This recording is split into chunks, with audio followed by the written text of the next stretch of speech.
Hi, this is Gavin from FE News. I'm here at the AOC 2019 Annual Conference. I think this must be my 15th Association of Colleges Annual Conference. So join me as I chat with the main speakers from the stage, some interesting people from the breakouts and some interesting people in the audience around the latest news and views from AOC 2019.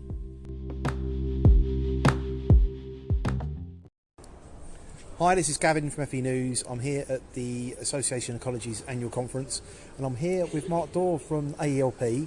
How are you, Mark? I'm good, thanks. It's always good to be here and meet old colleagues from the college sector and talk to many other people as well. So Mark, let's dream big. What could the system of the future be? And I think you've said an important thing about the system. We need to talk about the FE system as a whole because there are lots of players in there. And they all have their strengths, and we're not saying every college is one thing and every independent training provider is one thing, but they certainly have core strengths across their part of the sector. So if I'm generalising, generally, and this is why ITPs are so strong, their employer engagement is incredibly strong. And let me emphasise again, I'm not saying colleges aren't, but on average the ITPs are better. They're focused on those employers, they're constantly talking to them right from the managing director down, and that's why they're so strong in apprenticeships and other work-based learning.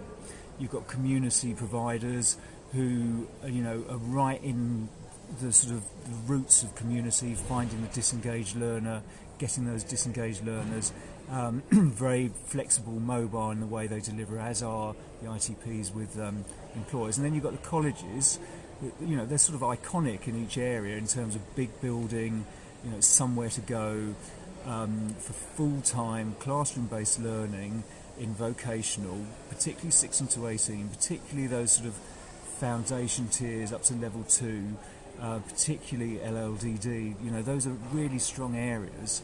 So if we take all those bits, then surely we can look at an area and say, right, how can we bring these together in a positive partnership to make the system work? And a positive partnership means that people are side by side. It's not a contractual relationship where one is more powerful than the other, because that's where it goes wrong. ITPs complain about colleges switching off subcontracts. Colleges complain about universities switching off subcontracts. If there's a power relationship like that, then everyone moans, even though they're doing it to other people. So that's my system as a whole. When I was a college principal, I always thought that one of the things that should be looked at, not necessarily for every college in every sector area, is if you've got a great provider. Let's take electrical JTL, who do a bit of this already, then surely the colleges should be having them delivering their electrical, and that around the country they can then provide a service to national employers as well.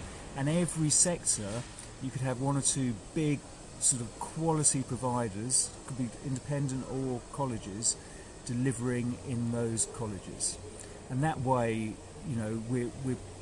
it's going back to sort of vocational centres of excellence or whatever, but saying these are the people who are brilliant at this, they've got amazing resources, amazing teachers, etc. So that, it wasn't that brief, but that's my view of how it's collaboration rather than competition and contractual, but that takes a massive shift in the way the system's run and how different parts of the system are treated. Thank you, Mark. That's really interesting, looking at around collaboration and working together. You've been on your travels a bit this year. You've Australia, United States. What can we learn from the different systems across the world? So I've had the privilege really to be in California, actually Russia with WorldSkills, and then Australia, so I've seen it from all angles in a way, and obviously WorldSkills is a great place where 60, 70 countries are coming together, so you get conversations about different systems. I mean, the first thing I learned is everyone's dealing with the same problem, and skills are always considered sort of secondary to academic, but actually are high up on the agenda for employers and the economy. So everyone's struggling with that. And actually quite surprised in the US and California, they're quite a long way behind us in terms of developing apprenticeships in particular.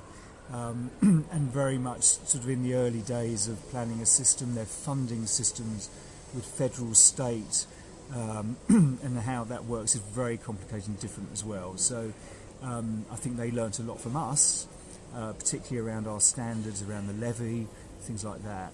But we certainly took away some things around the relationship with employers over there and the potential actually for employers to pay full stop. Australia was really interesting because I suppose they mirror our system a lot more. They've got the TAFEs instead of FE colleges.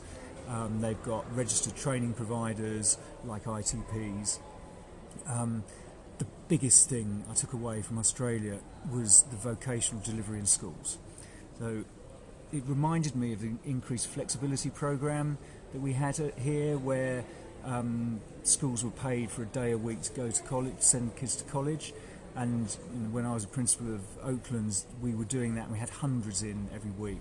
And the schools were saying actually that one day kept them engaged for the rest of the week. They understood why they had to do their English and maths, things like that, because they were doing their bricklaying and needing the English and maths as part of that program. They, in Australia, basically every child has the opportunity to access that sort of program.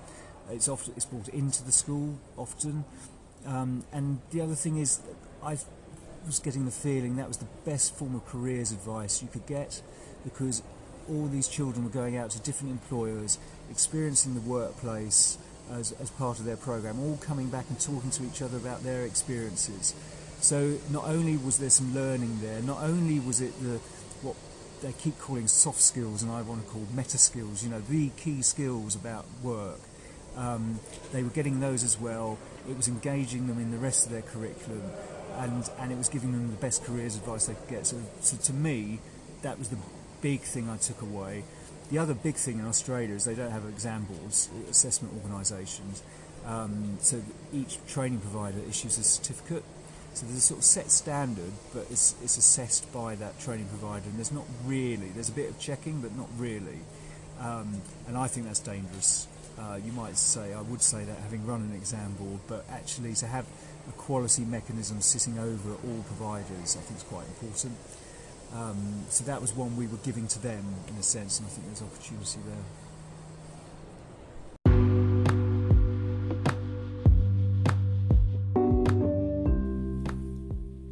I hope you enjoyed this podcast. Why not click subscribe so you can be informed when the latest next individual podcasts or podcast mini-series from FE News are going to be released.